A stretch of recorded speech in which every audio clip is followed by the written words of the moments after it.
the conclusion of our 2024 CRL World Finals starts now!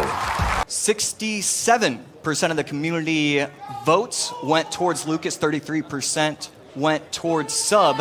And does that feel right? Kind of like a 2-to-1 situation between the two of those players? Yeah, I mean, I think it makes sense, but it's really just going to come down to this matchup. It looks like, as you mentioned, bait being super popular, Lucas deciding to do it right away. We talked to Lucas, Andrew and I, before the tournament, and he did say that he wants to play bait to try and force out mistakes from his opponent. If there is any deck that's going to be extremely successful, it's this Pigs deck right here with the log and the delivery. But you can see Sub shaking his head already. Maybe Lucas is right. Maybe this deck, the nerves, are going to make the big difference here. Already taking quite a few Goblin Barrel hits. And right there, defending with the Goblin Gang as well. Earthquake on top of it, and the tower as well, getting it down to 27-74. Slight lead for Lucas so far. Skellies to help out and start to chain quickly. But Sub going to respond very well. But it does look like a little bit of trickle damage coming in from the Doctors. Sub is definitely going to go for some piggies soon to make use of that 3-card cycle. Maybe a pre-Earthquake on the cannon as well. There's the pre-Earthquake, but Lucas knows that the pre-Earthquake is coming. He predicts the prediction, if you will, and stop the pigs. But look at the Queen left side. Archer Queen getting shot after shot, getting the tower down to 20-36. Both towers for Lucas taking a beating, but I mean, it's still a very close game. Dark Goblin outside of the range of the Crown Tower, so going to be able to take out the cannon entirely. And Archer Queen at the bridge, I mean, this is going to put in a ton of work right here. Delivery on one side, log on the other. Evo Skellies get taken out immediately, and the Goblin Sign ability is doing massive damage for Lucas. Dark Gob at the bridge. Goblin Barrels here. Log look at the Dark Goblin! The Dark Goblin versus Earthquake. 11-28, 12-12. The Dark Goblin did it! Earthquake coming in! Left in! Lucas gets it! And Sub in the third situation like this. I think this is the third time now that he has lost the first game of a best of 3.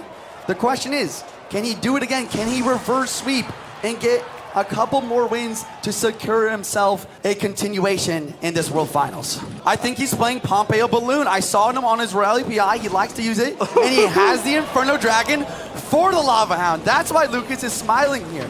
This is a Pompeo Loon versus a Lava Balloon, I believe. This is a very fascinating matchup. Pompeo in the crowd. Let's see if you can make him proud. Gob Cage on defense for Sub, going to be able to easily kite the balloon.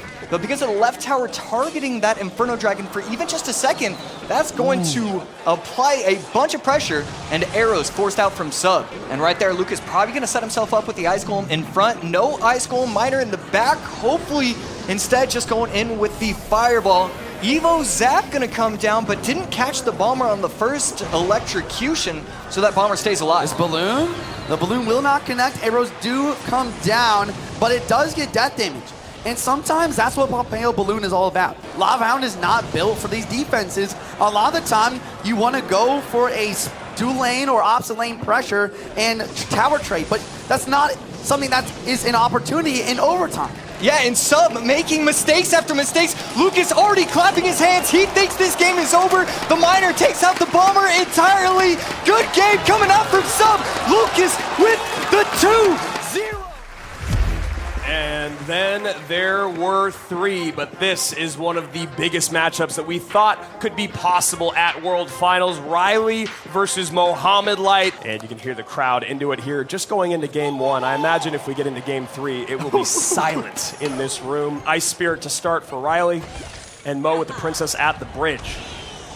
Princess stopping the Ice Spirit in its tracks, getting a little bit of chip damage on top of the tower, plus the log.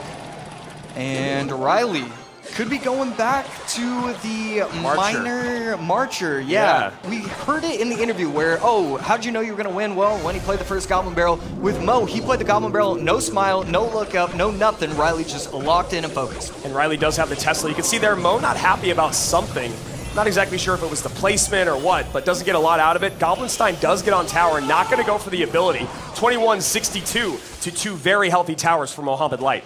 Man, this is peak Clash Royale. 30 seconds left, Law coming down on the left, NATO on the right. Two princesses, Dark Goblin, Oh two my Dark gosh! Goblins, Doctor up. What is Ryley going to do? Look at this map domination now. Barrel on the left-hand side. Ryley knows it's over. And Mo has won game number 1. So Ryley just kind of letting his P.E.K.K.A. go to waste. I think Mo was trying to go for the King Tower activation there. If the mortar stayed alive and the E-Spirit jumped. Just a little bit of flair, you know. He was like, did I not show you enough in game 1? Ah, you want more? Okay, I can deliver. And right there, value arrows. And right there, wow. Any of the Zappies on top, they stop the Ram Rider dead in its tracks. The density of the Skeleton King there, just completely blocking up the lane. I mean, it's something that we don't talk about a ton in Clash Royale, but the density of units, the thickness, if you will, that's the 2 C's thick, will stop them at the bridge or stop them as they're charging. P.E.K.K.A. trying to go to work, not going to be the case, and it almost takes out the cannon cart. Instead, it gets just starts going for the skeletons, and the P.E.K.K.A.'s still alive somehow, but so is the cannon cart. The cannon cart's still kind of healthy. The Zappy's resetting it. Now he goes Skeleton King opposite lane. Gonna have a bunch of souls there. Mo sitting there pumping his fist. He knows this game is on the line right now. Ryley's low in elixir. Yeah, he's going to probably activate the king. What's he gonna do? He has nothing. That cannon cart is still alive opposite lane. The bats are going to be able to come behind, and the arrows miss. The cannon's on. Game. The cannon's on. Wow, mortar's on. That is going to do it. Ryley's still fighting. 813 HP remains. Zappies are going to stop the Doctor from resetting the mortar. The mortar getting a second shot. Doctor doing all it can do. Miner in the back gets caught by the Ram Rider, but that's really not going to be enough. You need offense, and you just can't do that against Mohamed Light. But I mean, Mohamed Light, he's known for his spectacular defense. How do you make how do you come back against him? I don't think you can, AC. I mean, regardless of anything, he can defend his way out. Skeleton King's on top of that tower. He can still send miners in for the next 70-ish seconds. Bats are going to get a ton of value here. And there you go. Rage in the corner. Ryley knows it's over. Mohamed Light, perfect in this upper finals. He hasn't given up yet. You have to admire it as the miner goes in to pull the P.E.K.K.A. back. And that is just a beautiful play. Mo knows exactly what was going to come down that lane. Getting a little bit of chip damage on top of the tower is the wizard for Ryley. And finally, we see him start to build these big pushes. We see him jump for joy. Good game coming out from Mo. Mo takes it 2-0. Mohamed Light will be back in our CRL 2024 Grand Finals. It's a good point. I don't know what Lucas' last card is. If it is Goblinstein, I think that lightning will be imperative for breaking through. But I really don't know what this last card is. Great damage there from the Goblin Barrel on that right-hand side, protecting this Dark Goblin to go down the left. Okay, Dark Goblin getting taken out. Evo Cage does decent. Similar thing as we've seen with Lava before. He needs cheap defense or just no defense at all. He needs to get a Lava and needs to maybe even get a tower trade going here if Ryley's going to win this. Val does get a shot on tower, but this is exactly what we were talking about yesterday. I think maybe it was Elsiop who was just not getting enough value out of his Evo Bomber in this matchup. You need that Evo Bomber to be able to clean up barrels. You can't only use your arrows and your guards. And Ryley's just stacking on the pressure. Lava, that's Silly Dragons, Flying Machine, Lightning. This tower is down. Oh, and the Mega Knight. He did not defend the Goblin Barrel, and he's going all in with the push. I like this play. Will it pan out, or will Ryley be able to defend? He's very low in elixir. Oh my gosh. Oh my gosh, Mega Knight on the tower. Knight there to take, Prince there to take care of the Valkyrie. Royal Ghost opposite lane. Damage in on the left, damage in on the right. Lucas taking control. I think Ryley also has Evo Valkyrie in cycle, but this Evo Mega Knight is a force to be reckoned with either way. And again, Lucas going with a very, very cheap, call it a defense if you want, takes a bunch of damage, 16, 12, 18, 88, as this push on Ryley's side of the board dies on the vine. 979 though, Ryley's lowest tower. The pre-curse, expecting a Gob game. Wow. He catches some Goblins. I think that forces a response. E-Spirit does get it. And AQ does get a shot in. Very nice predictive play there by Lucas as he goes miner to the Princess once again. Wait, he's shaking his head to miner. Yep, I knew it. Does get the King Tower activation. And he needed to go one tile to the right there. It might be possible for the comeback as we head into triple. Royal Ghost on the right-hand tower. Miner on the left. Royal Ghost gets another shot in. Royal Ghost plus AQ to clean. 460 and 364. The Prince? The Prince! Whoa! Gang coming down barely. in time. We have 43 seconds left on the clock, and here's a huge push right side. And it feels like we're going to game 3, Juice. I have no idea how Ryley's going to do this, but he could. There's the miner in with the curse and the arrows. Gang on defense. A curse on offense yet again with 3-card cycle. Minor arrows, curse. He calls the game. Lucas taking game number 2. We are going to game number 3. Slow match compared to what we've seen today, but I love it. It's very methodical. Never mind. And there it is, Juicy. Thank you for saying that, because you know that Caster Curse is working in our favor right now. This Lumberjack's going to go down all the way back around to a mortar, though, is Ryley. And that also means that Lucas is very close. Oh, a great predictive log on the Goblins. And I believe Lucas is just 1 card away from an Evo RG. I don't know how I feel about these defensive Evo Mortar. Look, another fireball dropping down and help clean up. He's cycling like crazy, Juice. Yeah. 50 seconds remaining. There has not been one offensive Evo Mortar that I can think of. Yeah, and now we have a bridge battle. We have the Goblin Monster, the Mortar, the Cannon cards, the Godsend ability. It reaches tower. That's good damage. This game is so close. 1500, 1504. Lucas in the lead. Evo bats come down. That's good value there for Ryley. But 1 bat does stay alive. Ability comes in. Opposite lane pressure here from Lucas. Miner on the right, Lumberjack, Evo Roll Giant with Goblin Sign on left. Ice Spear does connect. That will slow down the RG. Does he have a mortar? He doesn't care to defend. He's worried about the right side. Fireball log from both. 1195, 1239. I think Ryley's going to win the spell cycle race. We need 1 more fireball. Ryley's got it. Ryley's got it. That's going to do it. Ladies and gentlemen, Ryley! And keep in mind, folks, that Mohamed Light is for the first time playing a grand final at Worlds from the upper bracket, which means Ryley has to beat him twice. That is, beating him once is hard enough. I mean, no one's been able to do it. It's only happened once this whole year where someone was able to beat Mohamed Light in an upper bracket reset, and that was the man that was just eliminated. Clearing off the AQ with the reflection, and now a pretty big downhill push coming into the left-hand lane with that cannon low. Of course, the cycle is so fast, but now the dual lane pressure. Yeah, I mean, Ryley's ready to get another cannon out, but, you know, Mo's already got that second RG down. Evo RG plus that jump there from the Evo Ice Spear just a second late, so Skelly's not able to take it out. And that's a bit of a spend there for Ryley. Now dual lane pressure and the lead for Mohamed Light in that left-hand lane. Fireball plus guards here, going to be a nice cleanup. Just a little tickle on the tower within this EQ. And are we going left to right? Here we go. We are. Piggy's right into an Evo RG. Evo Ice Spirit in to stop. Fireball, admittedly late just because of the situation, but look at this Evo RG on the right-hand side.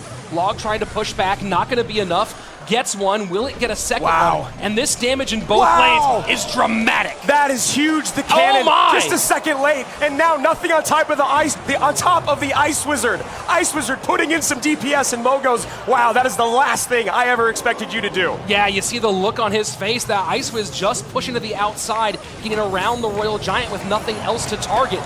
Here we go. Big push on the left-hand side, man. That's it. GG. Well played. Mohamed Light is 1 win away from immortality. Balloon immediately opposite lane. Lumberjack in tow. Mohamed Light has that Evo God Cage up high. Going to make short work of the Lumberjack, but it will still rage up this balloon once it goes down. No! No! Oh, boy.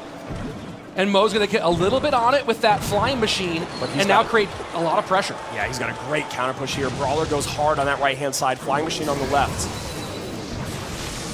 And the Evo Electro Dragon just going for the 1 snowball plus the arrows to clear. Oh my word. And Mo knows! That's it! That's it! Oh my! Mohamed Light is gonna be our 2-time world champion and consensus greatest of all time! I mean, there's still play to go. Camera, don't... Why are we pulling away? They're running the goal. There's still gameplay. Folks, what are you doing? We're still going. Mo's like, dude, I didn't win yet. Look, if Ryley can pull off this right now, it would be tremendous. But you can hear the murmurs and the laughs in the room. And can Ryley refocus? Can Mo hold on to it? And the freeze is in. Balloon is coming down the lane. Mohamed Light's gonna take this balloon drop. 2 balloon drops in. 2 balloon drops and death damage, Rich. Evo Bomber on the tower in the pocket, though. This is nothing short of being potentially the wildest ending in CRL World Finals history. Tries to go for the Electro, cannot get it done. And now we can make it official. Throw up the lights, hit the sparks. Mohamed Light is now your two-time world champion. First ever to reach $1 million in career prize pool. You are unequivocally the greatest player in the world. How does it feel to put that argument, that conversation to bed? I'm happy to win. You are happy to win. I would be happy to win too. You heard Rich say it. You're the first mobile esports person, I think, in history, esports competitor, to ever cross the threshold of $1 million in prize money. Yeah, I know. He doesn't even know. How does that feel, man? For you, your family, for your country? How does that feel? Doesn't Faker has more? I swear he has like 5 world champions. Well, Faker's a League of Legends player. We're talking about on the phone, buddy. Then I guess I don't know. Mohamed Light, everybody!